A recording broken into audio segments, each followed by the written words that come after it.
Welcome to this journey of one of the most disturbing cases in recorded history from rural Pennsylvania. Before we begin, I invite you to leave a comment about where you're watching from and the exact time you heard this story. We're interested in knowing where and at what times of day or night these documented accounts arrive. In the autumn of 1873, the Hargiss family of Clearfield County, Pennsylvania, made a decision that would haunt local records for nearly a century. What began as routine home improvements to their isolated farmhouse ended with the permanent sealing of their attic space, using not just boards and nails but layers of metal sheeting and what neighbors described as an unusual amount of mortar. No explanation was ever given to the community, and when pressed by curious neighbors, family patriarch Samuel Hargiss would only state that certain spaces were better left undisturbed. The property, situated on a wind-swept ridge overlooking Bennett's Valley, would become the center of one of central Pennsylvania's most enduring mysteries, a case that challenged everything the rural community thought they understood about the quiet farming family who had lived among them for over 2 decades. The Hargiss homestead occupied a prominent position on the landscape, visible from the Valley Road that connected the scattered farms and settlements of Clearfield County. Built in 1847 by Samuel's father, Johann Hargiss, the 2-story structure represented the solid craftsmanship typical of Pennsylvania German settlers who had migrated west from Lancaster County in search of affordable farmland. The house featured hand-hewn timber framing, thick fieldstone foundations, and a distinctive steep-pitched roof designed to shed the heavy snows common to the region.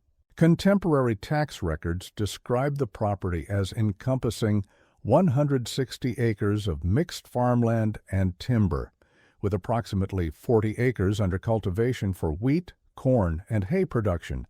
The central feature that would later become so significant was the house's spacious attic, accessible by a sturdy wooden staircase that rose from the main hallway.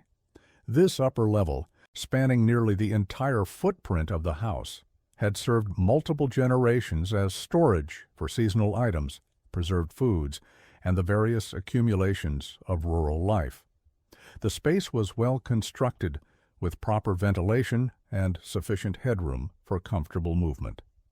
Local carpenter Heinrich Stauffer, who had performed maintenance work on the property in 1868, described the attic in his business records as well-built and dry, suitable for any storage purpose. The area featured several small windows that provided natural light and cross-ventilation, making it one of the more pleasant upper-level spaces in the region. Samuel Hargiss, born in 1832, had inherited the property upon his father's death in 1859. He had married Martha Weaver in 1855, a union that connected 2 established families in the German Reformed community that formed the backbone of the area's social structure. Martha, 3 years younger than Samuel, brought to the marriage not only a modest dowry but also considerable skills in traditional household arts, particularly the cultivation and preparation of medicinal herbs. Her reputation for healing knowledge extended throughout the valley, and she was frequently consulted by neighbors dealing with ailments that exceeded the capabilities of the region's limited medical resources. Living with Samuel and Martha was Thomas Hargiss, Samuel's younger brother, born in 1840. Thomas had never married, a situation that was not uncommon among younger sons in farming families where inheritance traditions favored the eldest. He contributed significantly to the farm's operation, particularly excelling in animal husbandry and the maintenance of the property's buildings and equipment. Neighbors consistently described Thomas as reliable, hard-working, and possessed of a naturally cheerful disposition that made him welcome at community gatherings and work parties. His unmarried status had made him something of a favorite among the local families with eligible daughters, though he seemed content with his bachelor life and showed no inclination toward courtship. The Hargiss farm operation reflected the mixed agriculture typical of the region, combining grain production with livestock raising and the maintenance of extensive kitchen gardens. Samuel and Thomas worked together to maintain a herd of approximately 20 head of cattle, a modest flock of sheep, and the usual complement of pigs, chickens, and draft animals necessary for successful farming. Their wheat crop, typically yielding between 8 and 12 bushels per acre, depending on weather conditions, provided both cash income and feed for their livestock. The family also maintained several acres of apple orchards, with the fruit being used for fresh consumption, preservation, and the production of cider that was both consumed domestically and sold to neighbors. Martha's contributions to the household economy extended well beyond traditional domestic duties. Her medicinal garden contained over 30 different herbs and healing plants, carefully tended and harvested, according to traditional knowledge passed down through generations of German immigrant families. She prepared tinctures, salves, and dried preparations that were sought after throughout the valley, particularly during winter months when fresh remedies were unavailable. Her reputation had grown to the point where people traveled considerable distances to consult with her about persistent ailments or difficult medical situations that had not responded to conventional treatment. The renovation project that would ultimately change everything began in early September of 1873, prompted by Samuel's recognition that the 30-year-old house required significant maintenance to remain weatherproof through another Pennsylvania winter. The planned improvements were extensive but not unusual for a property of that age and type. The foundation stones needed repointing in several areas where frost damage had loosened the mortar, and several sections of the roof required new shingles and underlying support work. Additionally, Samuel had decided to reorganize the interior storage arrangements to better accommodate the family's needs and take advantage of space that had become cluttered over the years. To assist with the more demanding aspects of the renovation, Samuel hired workers from Curwensville, the nearest substantial settlement, located approximately 12 miles to the southeast. The crew was led by Jacob Brenner, a master carpenter whose reputation for quality work extended throughout central Pennsylvania. Brenner maintained detailed work diaries, a practice that would later provide crucial insight into the events surrounding the renovation project. His initial entries described the Hargiss family as exemplary employers who provided excellent meals, fair wages, and comfortable accommodations for workers who needed to stay overnight due to the distance involved in traveling to and from the job site. The work began with foundation repairs and exterior maintenance, tasks that proceeded smoothly and according to schedule throughout the first 2 weeks of September. Brenner's diary entries from this period note steady progress and describe routine interactions with all 3 family members. Samuel took an active interest in the work and frequently consulted with Brenner about technical aspects of the repairs. Martha provided elaborate noon meals for the workers and demonstrated genuine concern for their comfort and welfare.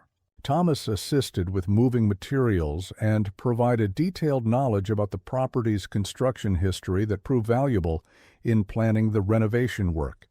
The attic renovation began on September 18, 1873, with the goal of reorganizing the space to provide better storage capacity and improved access to stored items. This work required workers to spend considerable time in the upper level, moving accumulated possessions, inspecting structural elements, and planning modifications that would make the space more functional.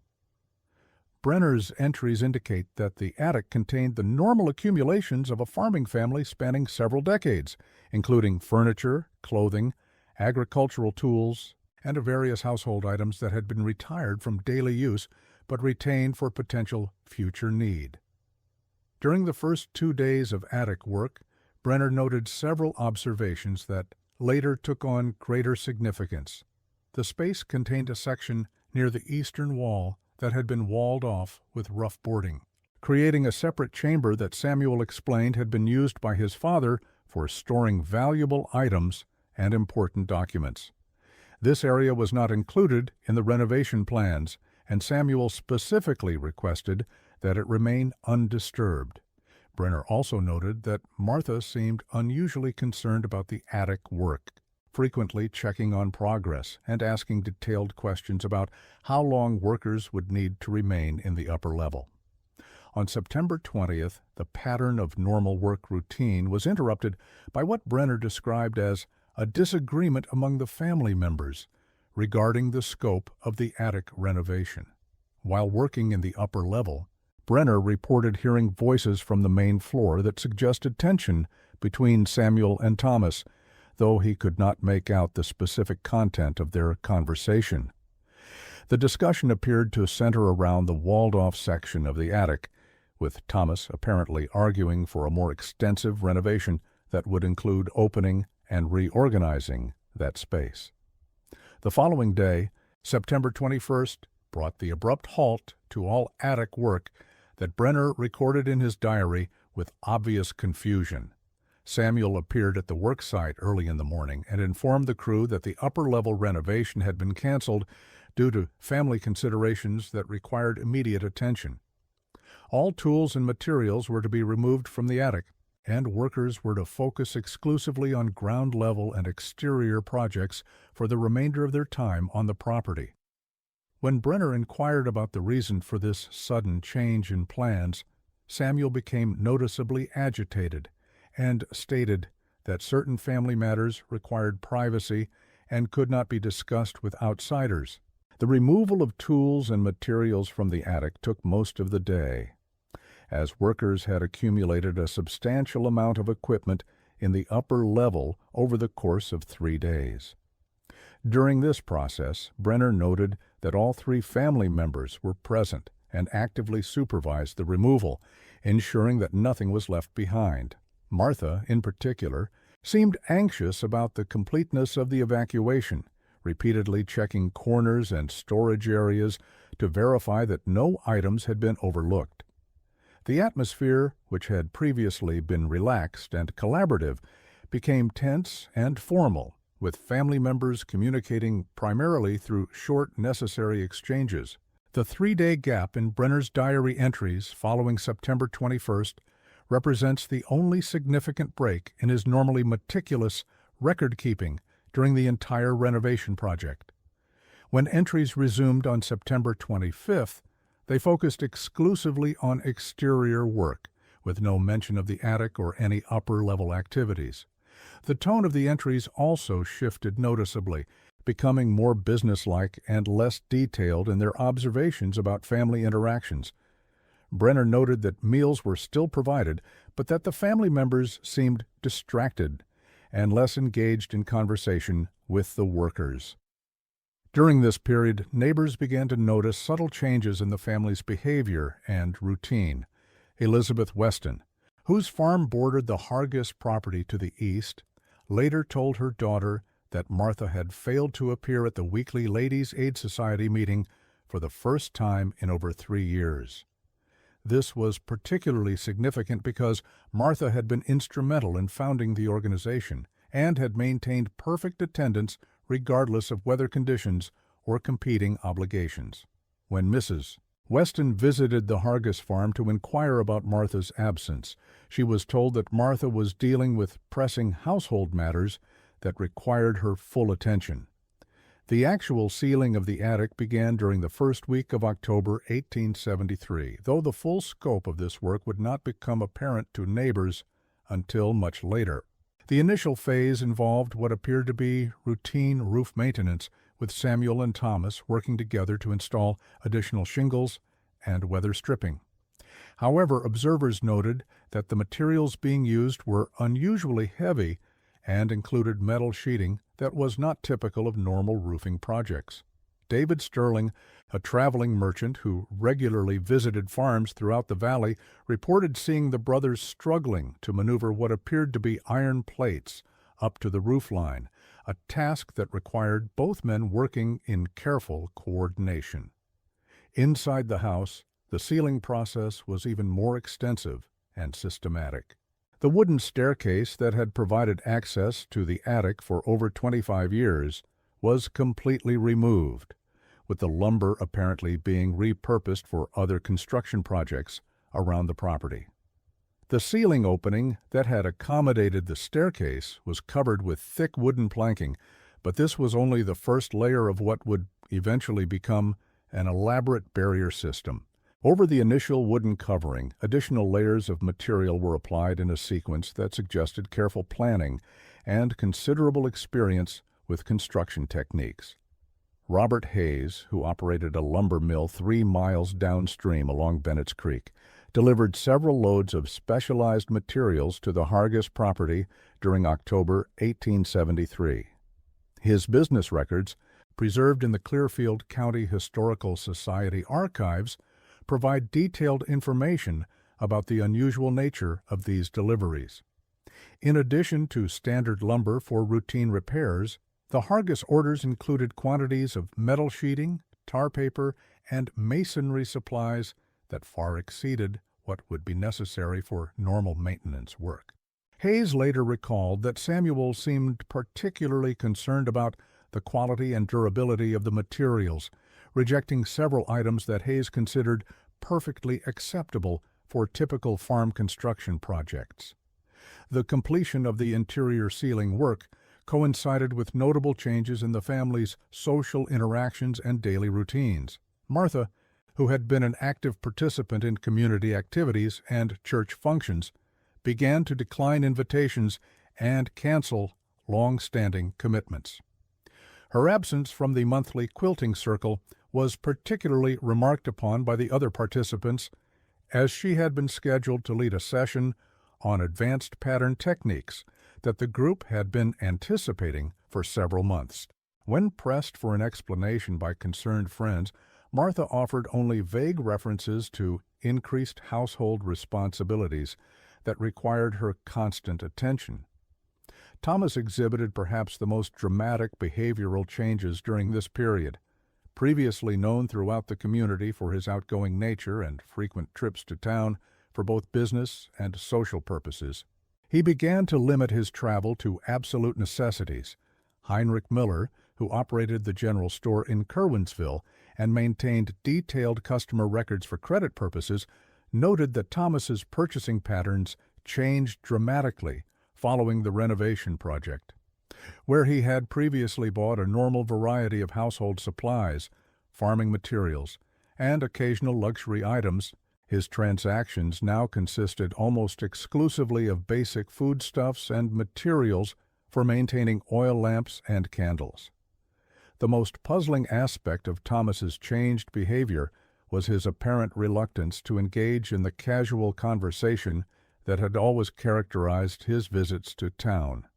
Previously, he had been a reliable source of news about farming conditions, weather observations, and community events.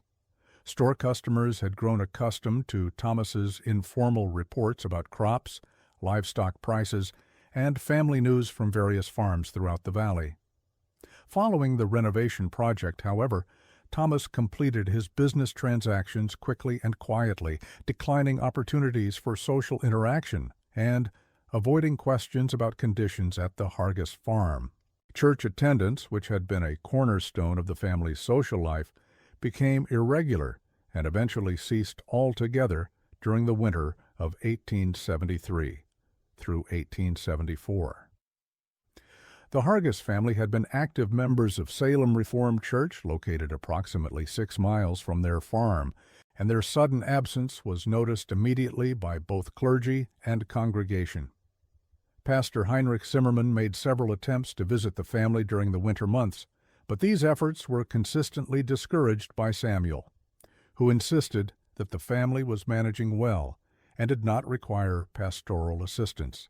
The winter of 1873 through 1874 proved to be unusually severe throughout central Pennsylvania, with heavy snowfall beginning in late November and continuing intermittently through March. These conditions isolated many rural properties for weeks at a time, making social visits between neighbors infrequent and travel to town extremely difficult. However, when spring weather finally arrived and normal interaction patterns resumed, the changes in the Hargiss family had become even more pronounced. Neighbors who had attributed the family's withdrawal to winter weather conditions discovered that the isolation had continued and, if anything, intensified. Martha's physical appearance when she was occasionally seen around the property became a source of concern among neighboring women. Several visitors noted that she appeared to have lost considerable weight and exhibited what contemporary accounts describe as a persistent nervous demeanor. Her clothing, previously always neat and well-maintained, often appeared disheveled, and her normally careful attention to personal grooming seemed to have lapsed. Most troubling to those who knew her well was the apparent deterioration in her speech patterns, with Martha often seeming distracted or confused during conversations and frequently failing to complete sentences or respond appropriately to questions. Both Samuel and Thomas exhibited what neighbors described as a heightened state of alertness that bordered on paranoia. Previously relaxed and confident in their interactions with others, both men now seemed constantly vigilant, frequently glancing toward their house during conversations and showing obvious anxiety when visitors lingered too long on their property. Their responses to routine questions about farming conditions or family matters became evasive and defensive, creating an atmosphere of tension that made neighbors increasingly uncomfortable during what had once been pleasant social interactions. The sealed attic became a source of persistent curiosity and speculation among community members who were aware that renovation work had been abruptly halted and that the upper level of the house was no longer accessible. Several visitors to the house reported detecting unusual odors that seemed most noticeable in ground floor areas directly beneath where the attic access had been located. The smell was described variously as musty, medicinal, or reminiscent of preserved meat, depending on the individual making the observation. When questioned about these odors, Martha typically attributed them to her ongoing work with medicinal herbs and preparation of winter remedies, though several neighbors noted privately that the smells persisted well beyond the normal herb-drying season and seemed stronger than what her usual activities would produce. By the summer of 1875, nearly 2 years after the renovation project, the isolation of the Hargiss family had become a matter of general concern throughout the community. Samuel continued to maintain basic farm operations, but his interactions with neighboring farmers became increasingly limited to essential business matters conducted with obvious haste. The family's absence from traditional community events such as barn raisings, harvest celebrations, and church social functions was now complete, representing a dramatic departure from their previous active participation in rural social life. The community's annual Independence Day celebration, traditionally held at the Salem church grounds, with participation from families throughout the valley, provided a stark illustration of how completely the Hargiss family had withdrawn from social contact. For over 15 years, Martha had been responsible for organizing the women's contribution to the community feast, a role that required extensive coordination and advanced planning.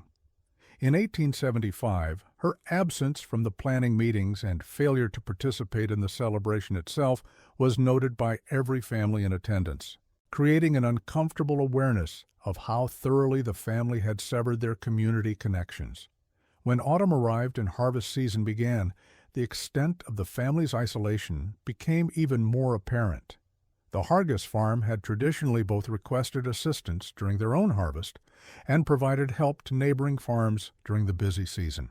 This system of mutual aid was fundamental to the agricultural economy of the region, where individual families lacked the resources to complete large harvesting tasks without community cooperation. In 1875, however, the Hargiss farm neither requested assistance nor offered help to others, forcing neighbors to make alternative arrangements and creating additional strain on an already demanding seasonal work schedule. During this same period, the first reports of unusual sounds emanating from the Hargiss property began to appear in local accounts and personal correspondence. Mrs. Weston, whose farmhouse was positioned closest to the Hargiss property, reported to several neighbors that she occasionally heard what sounded like rhythmic hammering or tapping coming from the direction of the Hargiss house during evening hours. These sounds typically began after dark and could continue for an hour or more before stopping abruptly. The patterns were described as irregular but persistent, suggesting purposeful work rather than random noise. The sounds became more frequent during the winter months of 1875 through 1876, with additional neighbors reporting similar observations. The Hayes family, whose farm was located nearly half a mile away across Bennett's Creek, noted that on calm nights they could detect what sounded like construction work coming from the Hargiss property. This was considered particularly unusual because most farmers avoided demanding physical labor during winter months, preferring to focus on equipment maintenance and indoor projects that could be completed in heated workshops or barns. David Sterling, the traveling merchant, provided perhaps the most detailed account of these nocturnal activities during a business visit to a neighboring farm in February of 1876.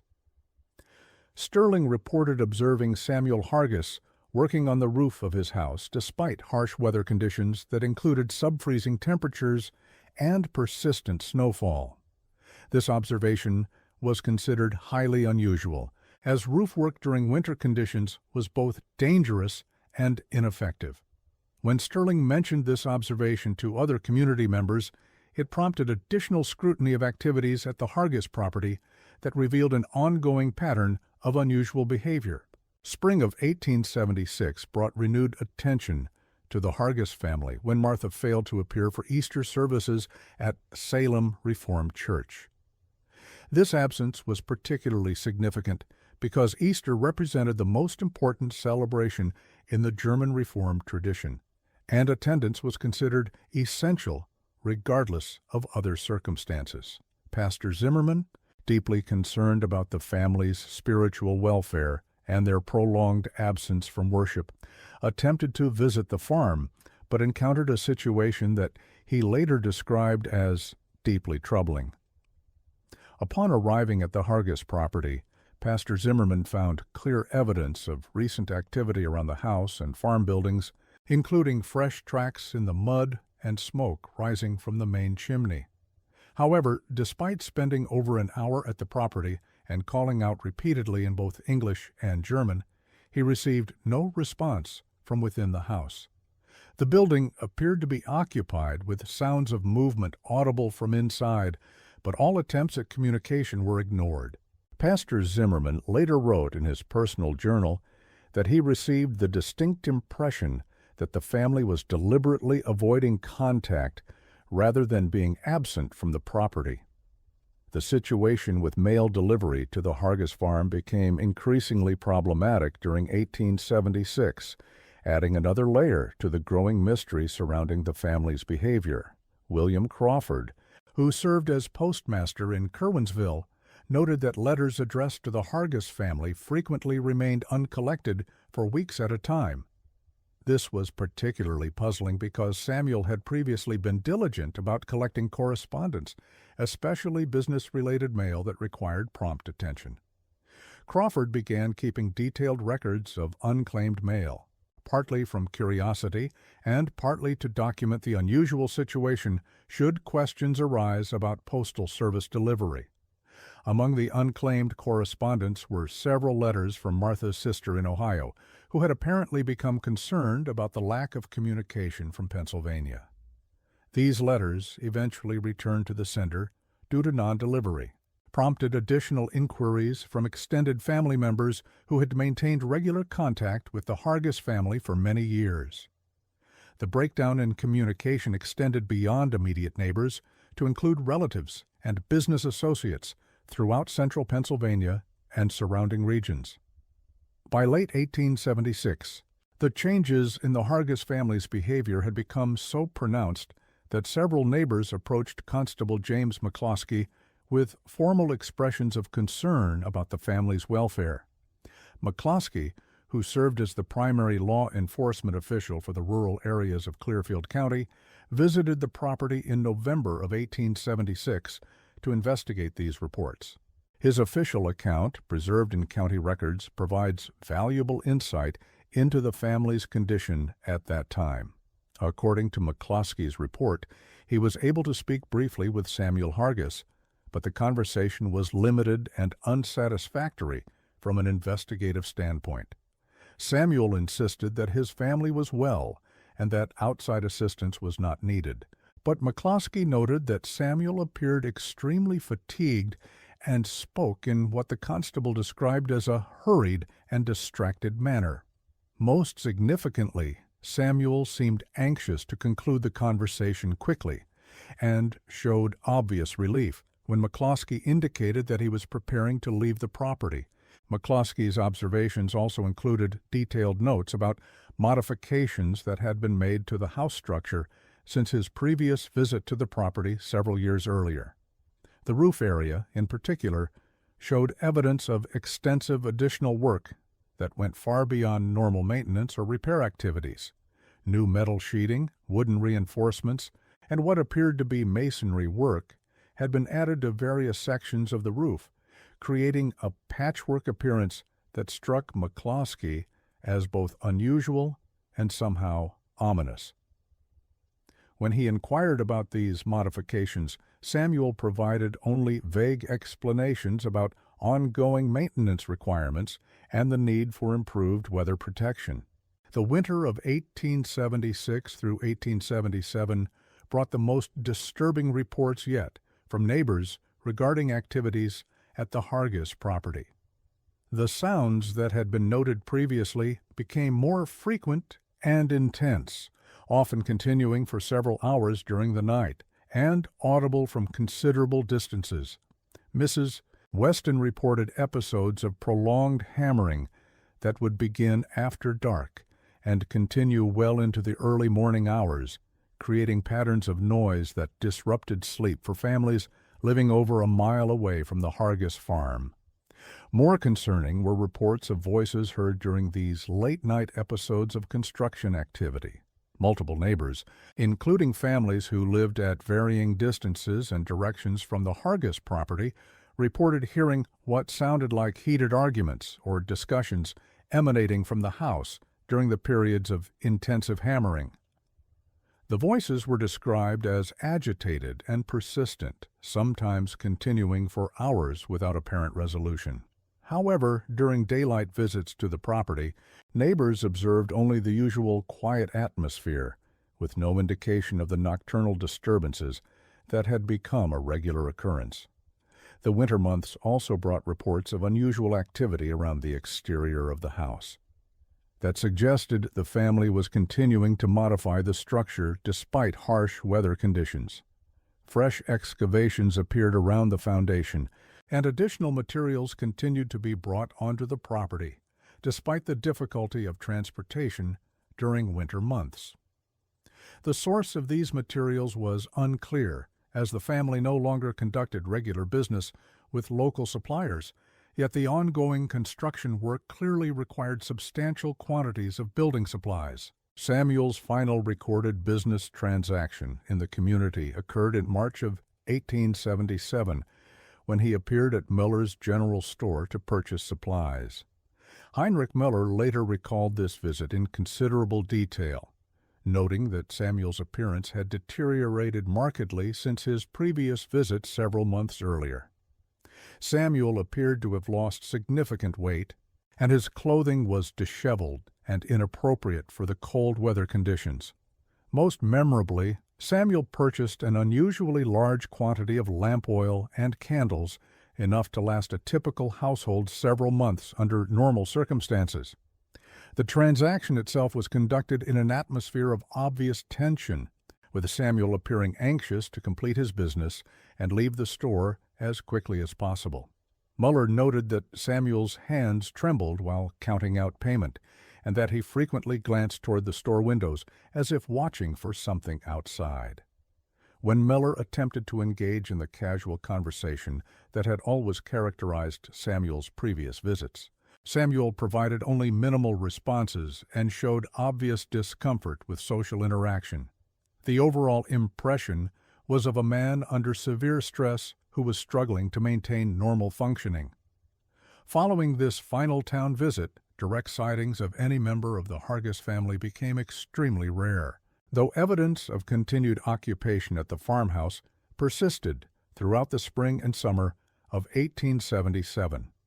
Neighbors reported seeing smoke from the chimney on a regular basis, suggesting that cooking and heating activities continued within the house. Occasionally, figures were observed moving around the property during daylight hours, but these sightings were typically brief and at sufficient distance to make positive identification difficult. The farm operations showed clear signs of neglect during this period, with fields that had previously been carefully maintained now growing wild with weeds and volunteer crops. Fences that required annual maintenance were left in disrepair, and equipment that normally would have been serviced and organized for the upcoming harvest season remained scattered around the property in various states of deterioration. The contrast with the family's previous standards of farm management was stark and provided clear evidence that normal agricultural activities had essentially ceased. In May of 1877, Pastor Zimmerman made his final documented attempt to reach the Hargiss family. His detailed account of this visit, preserved in the church records, provides a sobering picture of the property's condition and the family's apparent state of isolation. Upon arriving at the farm, Pastor Zimmerman found the house in a condition of significant disrepair that went far beyond normal wear and tear. Windows that had previously been clean and well-maintained were now covered with boards from the interior, blocking natural light and creating a fortress-like appearance. Most disturbing was the discovery that the front door, which had always been accessible to visitors and community members, was now barricaded from the inside with what sounded like heavy furniture when Pastor Zimmerman attempted to knock. The door itself appeared to have been reinforced with additional hardware, and the normal sounds associated with a functioning household were notably absent despite clear evidence that the building was occupied. Pastor Zimmerman spent over an hour at the property, calling out in both English and German and attempting to communicate his pastoral concerns for the family's welfare. The pastor's persistence was rewarded only with evidence that his presence was being observed from within the house. He detected cautious footsteps, occasional creaking of floorboards, and what sounded like whispered conversations, but received no direct response to his repeated attempts at communication. The impression he received was of people deliberately avoiding contact while remaining aware of his presence outside their barricaded home.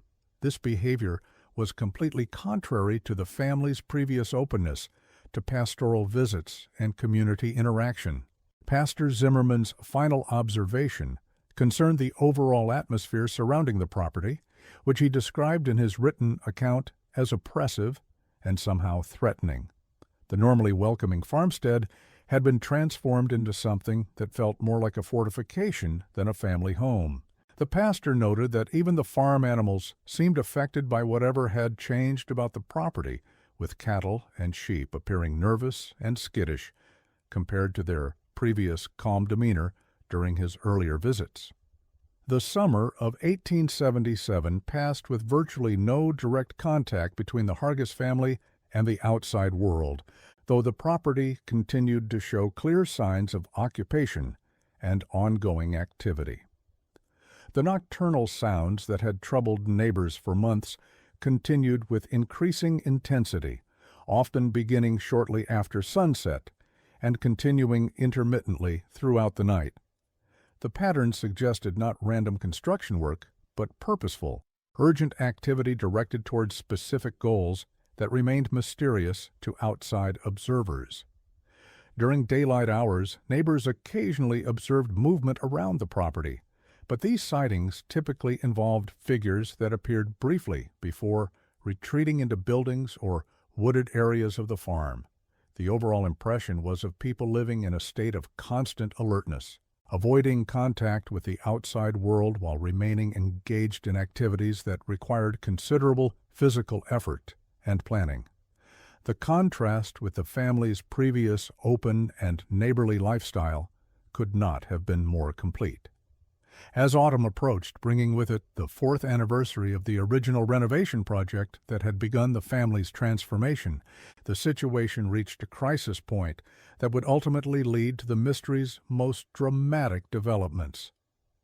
On the evening of September 15, 1877, Mrs. Weston reported seeing what appeared to be flames visible from the direction of the Hargiss property. Concerned about the possibility of a serious fire that could spread to neighboring farms, several families mobilized to offer assistance with firefighting efforts. The group of concerned neighbors who rushed to investigate the apparent fire included some of the strongest and most capable men in the community, equipped with buckets, axes, and other tools necessary for combating structure fires. However, upon reaching the Hargiss property, they discovered no evidence of an actual fire. Instead, they found that substantial additional modifications had been made to the house structure, apparently during the hours of darkness when the work would not have been visible to distant observers. The most striking change was the complete covering of the roof area above where the attic had originally been located. This section was now encased in what appeared to be a complex arrangement of metal sheets, wooden reinforcements, and layers of what looked like clay or mortar. The construction was unlike anything the neighbors had seen before, suggesting both considerable engineering skill and an unusual understanding of structural requirements for containing significant internal forces or pressures. The responding neighbors attempted to make contact with the family to ensure their safety and offer assistance if needed, but their efforts were completely unsuccessful. Despite clear evidence that people were inside the house, including fresh cooking odors and sounds of movement, all attempts at communication were ignored. The group remained at the property for over an hour, calling out repeatedly and attempting to locate family members who might be working around the buildings, but received no acknowledgement of their presence. Several members of the group later noted that the atmosphere around the property during this emergency response felt distinctly unwelcoming and somehow threatening. The normal sounds associated with a functioning farm were absent, replaced by an oppressive silence that was broken only by occasional creaking from the house structure and what sounded like muffled voices from within the building. The overall effect was deeply unsettling to people who had known the property during its years as a welcoming and hospitable farmstead. October of 1877 marked exactly 4 years since the initial attic ceiling project had begun, and it also brought the most dramatic and disturbing events in the ongoing mystery. On the night of October 21st, neighbors throughout the valley reported hearing sounds from the Hargiss property that exceeded anything previously observed. The usual hammering and construction noises were replaced by what could only be described as violent impacts, as if heavy objects were being repeatedly struck against wooden or metal surfaces. Accompanying these physical sounds were human voices raised in what appeared to be desperate argument or conflict. The voices were audible from distances of over a mile and continued throughout most of the night, creating an atmosphere of tension and fear among neighboring families. The intensity and duration of these disturbances prompted several families to secure their own homes more carefully than usual, uncertain about what might be happening at the Hargiss farm, but clearly recognizing that the situation had escalated beyond anything they had previously experienced. The following morning brought an eerie silence that was somehow more disturbing than the previous night's chaos. When a group of concerned neighbors, led by Constable McCloskey, arrived at the property to investigate, they found the house apparently empty but showing extensive evidence of overnight activity. Fresh holes had been dug around the foundation, suggesting frantic excavation work, and additional metal sheeting had been applied to various parts of the roof and walls, apparently installed during the hours of darkness. Most unsettling was the discovery that several windows had been completely sealed from the interior during the night. Filled with what appeared to be a mixture of wood, metal fragments, and mortar, that had been applied hastily but effectively. The ceiling work showed signs of desperate urgency, with materials apparently used as they became available rather than according to any systematic plan. The overall effect was of a building that had been transformed overnight from a dwelling into something more resembling a sealed vault.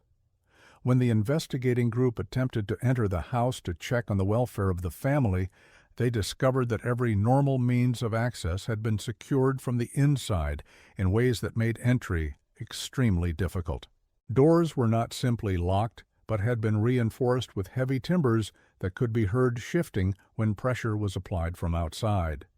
Windows that had not been completely sealed were barricaded with furniture and other obstacles that blocked both access and visibility into the interior. The group's eventual entry through a root cellar access point that had apparently been overlooked during the sealing process revealed an interior that defied easy explanation or rational understanding. The ground floor rooms had been systematically stripped of most furniture and personal belongings, with the few remaining items arranged in patterns that suggested careful placement according to some specific plan rather than normal household organization. The overall effect was of a space that had been prepared for a particular purpose that remained unclear to the investigators. Most significantly, all areas directly beneath the sealed attic space had been cleared completely, with even the floorboards removed in some sections to create open areas that extended down to the bare earth beneath the house. These excavations appeared to have been made recently and showed signs of having been dug by hand rather than with proper tools, suggesting desperate or frantic work conditions. The purpose of these excavations was not apparent, but their location directly below the sealed attic suggested a connection between the underground work and whatever was contained in the upper level of the house. The walls throughout the house showed evidence of extensive modification that had clearly been ongoing for an extended period. Multiple layers of additional materials had been applied over the original wall surfaces, including wooden planks, metal sheeting, and what appeared to be tar paper or similar waterproofing materials. The cumulative effect of these additions was to create a house within a house, with the actual living space significantly reduced but heavily reinforced against unknown threats or pressures. No members of the Hargiss family were discovered during the initial search of the accessible areas, but the house showed unmistakable signs of recent occupation by multiple people. Sleeping areas had been recently used, food preparation areas contained fresh supplies, and personal belongings were arranged in a manner that suggested hasty but organized departure rather than gradual abandonment. The investigators formed the impression that the family had been present until very recently and had left suddenly in response to some immediate crisis or threat. The search revealed extensive written records that provided disturbing insights into the family's mental state and daily activities during their final years in the house. These documents included detailed logs of daily activities, observations about structural modifications, and what appeared to be ongoing correspondence with unknown parties. The writing showed clear evidence of deteriorating mental conditions, with entries becoming increasingly erratic and difficult to interpret as time progressed. Among the most significant documents discovered was a partially completed letter written by Martha Hargiss and dated September of 1877. The letter, addressed to her sister in Ohio, began with conventional family news and expressions of concern about the lack of recent communication between the families. However, the tone quickly shifted to complaints about persistent sounds that prevented normal sleep and concerns about structural problems with the house that seemed to be getting progressively worse despite ongoing repair efforts. The letter's most disturbing content concerned Martha's growing fear that the family was no longer safe in their own home. She wrote of feeling constantly watched and of hearing sounds from within the house that could not be explained by normal household activities or structural settling. The letter mentioned repeated attempts to locate the source of these disturbances, but noted that searching seemed to make the problems worse rather than providing solutions. The letter ended abruptly, mid-sentence, with the final paragraph heavily crossed out in a manner that made it completely illegible. Even more revealing were notebooks maintained by both Samuel and Thomas Hargiss that documented their ongoing work on house modifications and their growing sense that these efforts were inadequate for their intended purpose. The notebooks contained detailed records of materials used, work completed, and structural modifications made, but they also included increasingly desperate observations about the failure of their efforts to achieve their desired results. The entries indicated that the ceiling and reinforcement work had continued consistently for over 4 years, with increasing urgency and complexity as time progressed. The final entries in these notebooks, dated October of 1877, consisted primarily of single words repeated multiple times, interspersed with phrases such as "must hold," "cannot break through," and "running out of time." The handwriting in these final entries was barely legible, suggesting extreme stress or exhaustion on the part of the writers. The overall impression was of people engaged in a desperate struggle against forces that they felt were overwhelming their ability to contain or control. The investigation of the house exterior revealed the full scope of the modifications that had been made to the original structure over the course of 4 years. The building had been almost completely encased in additional materials that transformed its appearance and presumably its structural characteristics. The roof, in particular, had been built up into a complex system of overlapping barriers that bore little resemblance to conventional residential construction techniques.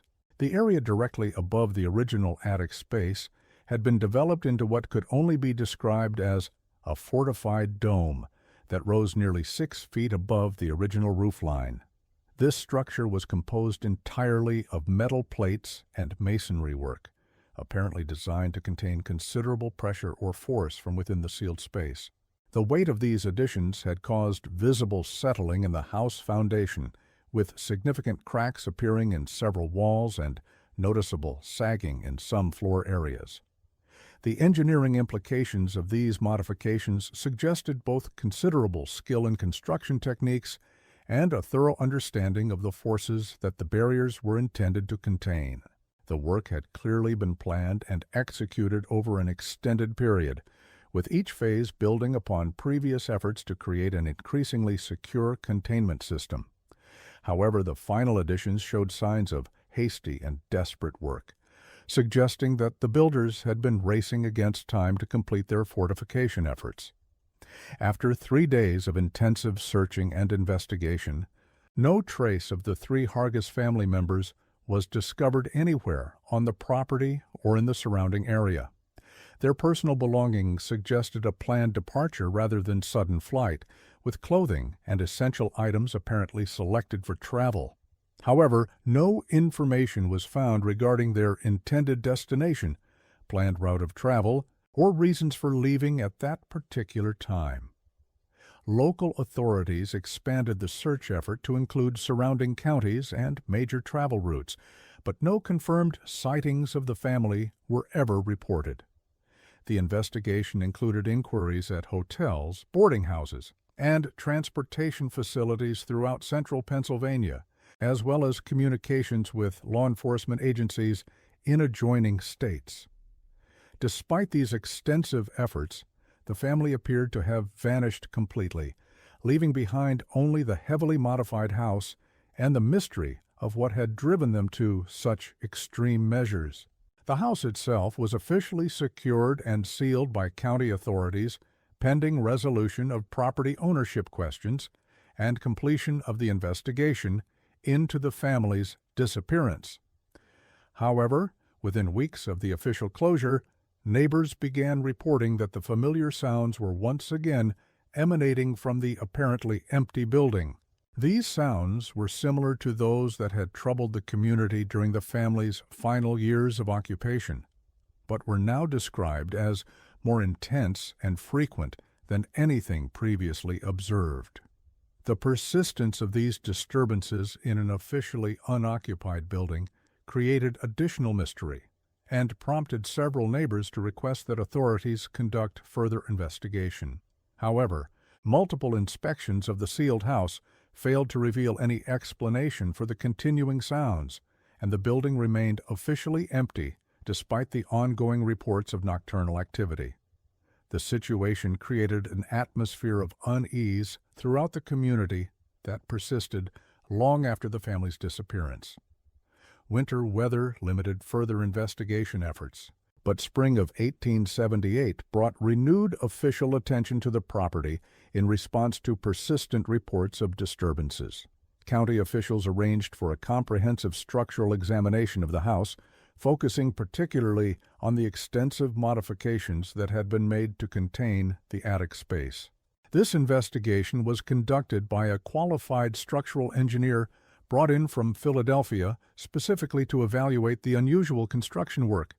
The engineer's detailed report, preserved in county archives, described the reinforcement and containment work as far exceeding anything that would be necessary for normal structural support or weather protection. The modifications appeared to have been designed to contain significant internal pressures with multiple redundant layers of reinforcement that suggested the builders anticipated extreme forces acting against the barriers. The complexity and thoroughness of the work indicated both considerable engineering knowledge and access to substantial quantities of specialized materials. Most puzzling was the engineer's discovery that some of the metalwork showed clear signs of stress and deformation, indicating that whatever was being contained had indeed exerted considerable force against the barriers over an extended period. The patterns of stress suggested repeated and sustained pressure rather than single dramatic events, implying an ongoing struggle between the containment system and whatever forces were acting against it from within the sealed space. During this professional investigation, workers discovered additional evidence that the Hargiss family had made repeated attempts to access or modify the sealed attic space during their final years in the house. Tool marks on the reinforcing materials indicated numerous efforts to breach or adjust the barriers, though none of these attempts appeared to have been completely successful. The pattern of these marks suggested increasingly desperate and uncontrolled efforts over time, with the final attempts showing signs of frantic and dangerous work practices. The official investigation concluded without determining the whereabouts of the Hargiss family or providing a satisfactory explanation for their elaborate containment efforts. The county report acknowledged that while the family's behavior had been highly unusual, no evidence of criminal activity had been discovered, and no laws appeared to have been violated. The property was eventually disposed of through tax sale procedures in 1881, and the new owners immediately began planning for demolition and land clearance. However, the demolition process would ultimately reveal information that had been hidden throughout the years of investigation and speculation. When workers began the systematic removal of the extensive reinforcements and modifications made to the attic area, they discovered that the sealed space was significantly larger and more complex than architectural plans or previous inspections had indicated. The original attic had apparently been substantially modified and expanded sometime before 1873, with additional space created through removal of structural elements and expansion into areas of the roof structure itself. Within this concealed and expanded space, demolition workers made discoveries that finally provided answers to some of the questions that had puzzled investigators for years. The area showed clear evidence of extended human habitation, with makeshift living arrangements, food storage, and personal belongings indicating that someone had occupied the space for a considerable period. The living conditions were primitive, but showed evidence of careful organization and long-term planning for sustained occupation in confined circumstances. Most disturbing was the discovery of extensive writings carved and scratched into every available wooden surface throughout the concealed space. These markings ranged from simple words and phrases to complex messages that filled entire wall and ceiling areas. The content of these writings provided insight into the mental state and experiences of whoever had been confined in the space, revealing a progression from initial coherence through increasing desperation to final incoherence and rage. The early writings consisted primarily of appeals for release, expressions of remorse for unspecified actions, and promises of future good behavior. These messages were clearly addressed to the Hargiss family members and referenced specific conversations and agreements that had apparently been made regarding the terms and duration of the confinement. The tone of these early messages was generally respectful and hopeful, suggesting that the writer initially expected the situation to be temporary and manageable. As the writings progressed chronologically, evidenced by dates carved into the wood and references to seasonal changes, the tone became increasingly desperate and angry. Appeals for mercy gave way to demands for release, and promises of good behavior were replaced by threats of consequences for continued confinement. The progression clearly documented the psychological deterioration of someone trapped in isolation for an extended period without hope of relief or explanation. The final writings, apparently created shortly before the family's disappearance, consisted largely of incoherent rants and explicit threats directed at the Hargiss family members. These messages included references to escape plans, knowledge of family secrets that could destroy their reputation in the community, and detailed descriptions of revenge that would be taken against those responsible for the prolonged confinement. The deterioration in both handwriting quality and content coherence provided clear evidence of severe mental breakdown. Among the personal belongings found in the concealed space were documents that identified the occupant as someone using the initials J.H. and claiming to be a relative of the Hargiss family. These papers, badly deteriorated but partially legible, included what appeared to be correspondence with law enforcement agencies and court documents related to criminal charges in another county. The documents suggested that the confined person had sought refuge with the Hargiss family while fleeing legal consequences for serious crimes committed elsewhere. The relationship between this individual and the Hargiss family remained unclear from the surviving documentation, but the papers suggested some form of family connection that had obligated Samuel and Martha to provide assistance. However, what had apparently begun as temporary refuge had evolved into permanent imprisonment, possibly due to the severity of the crimes involved or the danger that disclosure would pose to the family's standing in their community.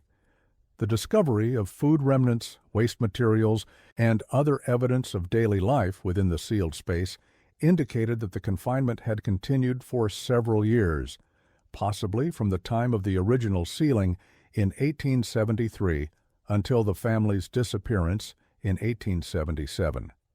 The quantity and variety of materials found suggested that the Hargiss family had provided regular care for their concealed occupant, supplying food, clothing, and other necessities through some system that allowed limited access to the sealed space. Most significantly, the demolition revealed evidence that the concealed occupant had eventually succeeded in breaching the containment barriers that the family had worked so desperately to maintain.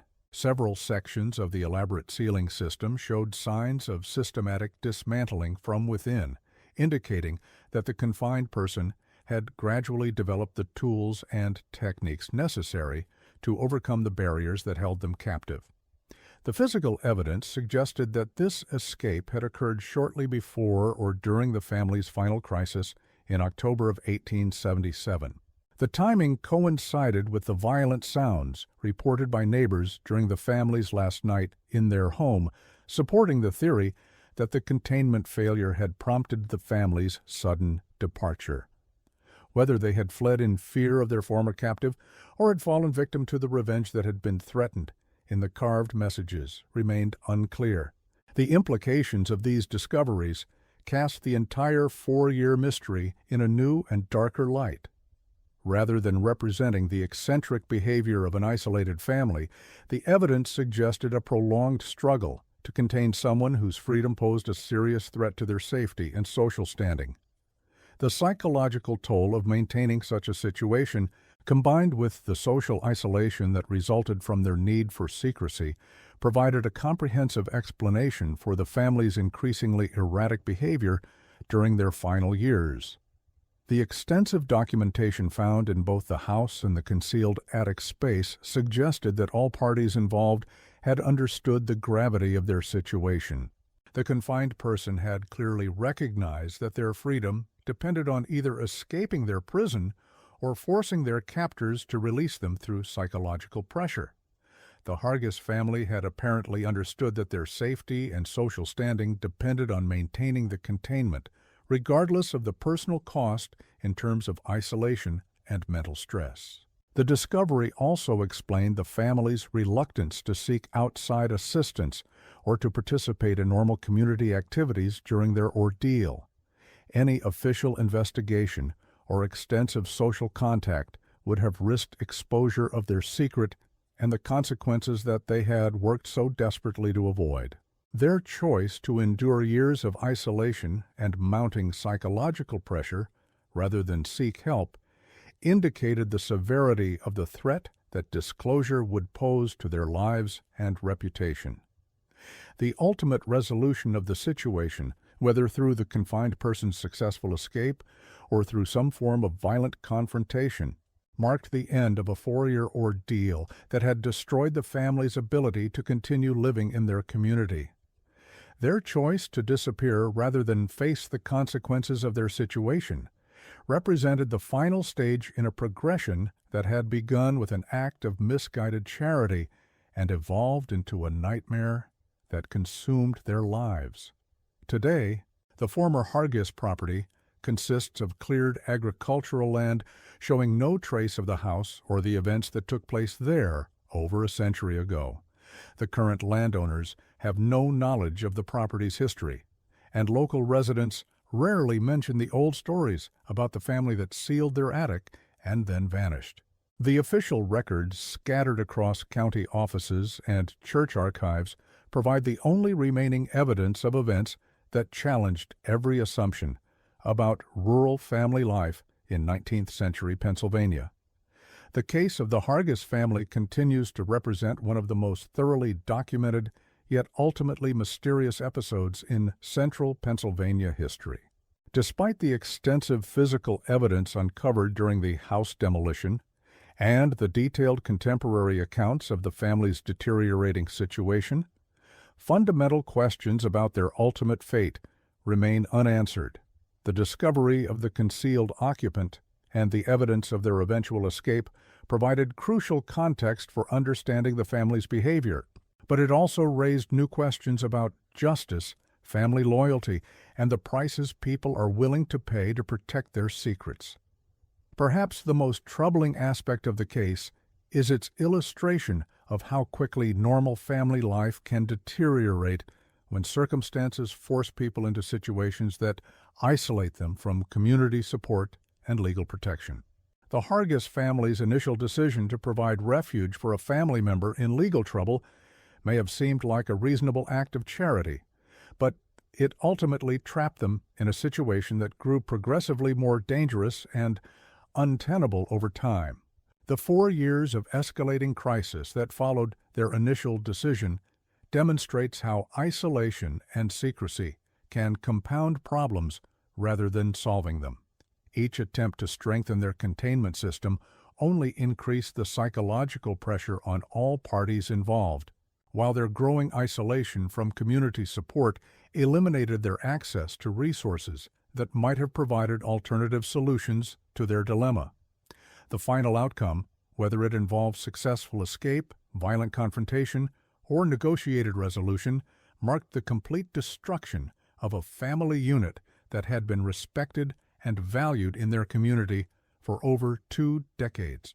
The price of maintaining their secret proved to be not only their home and social standing, but their very identities as people who could safely exist in the place where they had built their lives. The mystery of what happened to Samuel, Martha, and Thomas Hargiss after they left their farm in October of 1877 remains officially unsolved. Local traditions include occasional reports of sightings in various parts of Pennsylvania and neighboring states, but none of these accounts have been verified or documented. Whether they succeeded in escaping the consequences of their situation or became victims of the forces they had tried so desperately to contain is a question that may never be answered. What remains clear is that their story serves as a sobering reminder of how quickly ordinary people can find themselves trapped in extraordinary circumstances that test the limits of human endurance and moral decision-making. The choices they made in response to their impossible situation reflected both the strengths and limitations of rural 19th century society, where family loyalty and community reputation carried enormous weight, but where legal and social support systems were limited and often inaccessible.